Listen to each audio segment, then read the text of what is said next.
morning, everybody. First of all, thank you for being here today. Now, as you can see, my presentation is going to be about headaches. So, at any point in our life, we all have had some kind of headaches.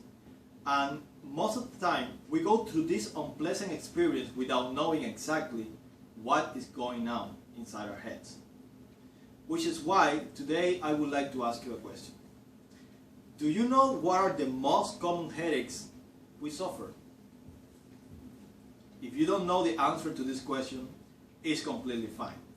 Because in this presentation, I will inform you about two of the most common headaches we suffer. But before we dig into the specifics of this presentation, I would like to give you a clear picture of how headaches affect our daily life. Now, I want you to imagine that today is finally your day off. And you've been planning to spend it doing something fun. Maybe a barbecue at home or a picnic at the park. However, since you woke up in the morning, you had this pain in your head that just won't go away. And it feels as if someone has been drilling inside your skull. At this point, your day could be ruined. And maybe if you're lucky, this won't happen again. Sadly, this is not always the case. The fact is that headaches affect so many people that the Journal of Headaches and Pain ranked migraines, which is the most common type of headache, as the third most common disease in the world. Just in the United States alone, the Center of Disease Control and Prevention posted that a survey made in 2010 discovered that 21.8% of women and 10% of men had or are currently experiencing severe headaches and migraines. This issue caught my attention as I was volunteering in a primary care facility. During this time, I noticed how many patients came into the office and they were complaining about headaches as either a primary or a secondary onset. Now, day after day, I witnessed how the doctor will handle this situation using a three-step strategy, which was first, identification, to know exactly what was the headache that we were dealing with. Then, we will use the treatment to treat the headache and stop the pain.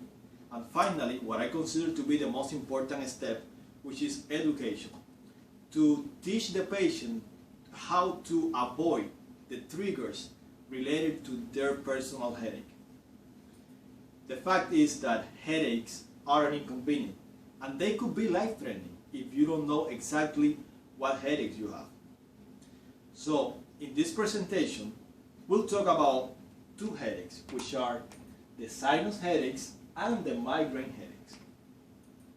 To have a really clear picture of these headaches, this slide is going to be divided in half. On the top, we're going to have all the information pertaining to migraine headaches. Meanwhile, in the bottom, we're going to have all the information pertaining to sinus headaches. Now, first, we'll talk about migraine headaches. And according to the Michigan Headaches and Neurological Institute, the symptoms associated with migraine headaches can range from high sensitivity to sound, high sensitivity to light, and high sensitivity to smell.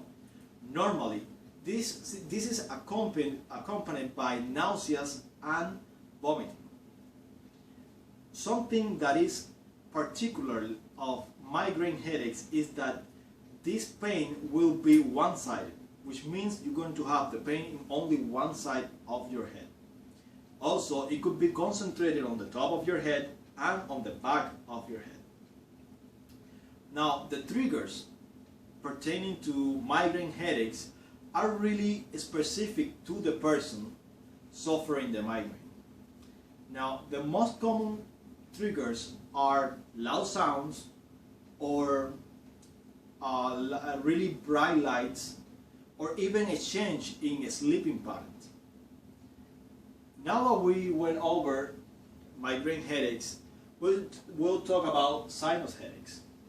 And sinus headaches are the symptoms are really unlike migraine headaches. However, they, the way they happen, it has nothing to do with each other. You see, sinus headaches occur because of obstruction on the sinuses. And the sinuses are these pockets that we have right here on the cheeks, next to the nose, and right on top of your eyes. Now, when these pockets get obstructed because of an infection, we have what is called the sinus headaches. And one particular way to identify sinus headaches is that and this is a difference that they have with migraine headaches, which is that they can occur either in one side of the head or in both sides of the head.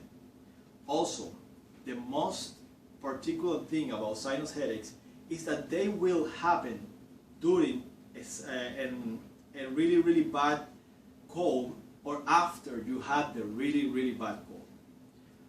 As for the triggers, we have that sinus headaches can be triggered by either an allergic reaction or a respiratory infection. But basically, anything that blocks the sinuses will create a sinus headache. Now, I would like to wrap up this presentation by reminding you of what we learned today. Remember that today we learn about how headaches affect our daily life. Also remember that we went over the symptoms and the triggers about sinus headaches and migraine headaches. I would like to end this presentation by quoting my doctor, the doctor I used to shadow, and this is something he used to tell all his patients. If a headache is a problem, you are the solution. Thank you. Now, do you have any question pertaining to this presentation? Yes. I would like to know if there is something that I can do to relieve my migraine headache. Well, if you have migraine symptoms, if you're suffering from a migraine, the best thing you can do is you go and you find the darkest room and the quietest room, and you just go and stay there until the symptoms go away. Out of all the research I've done, that seems to be the best solution. If they continue, like every day or something like that, go see the doctor right away. Then any other question pertaining to this presentation? Right? Thank you very much.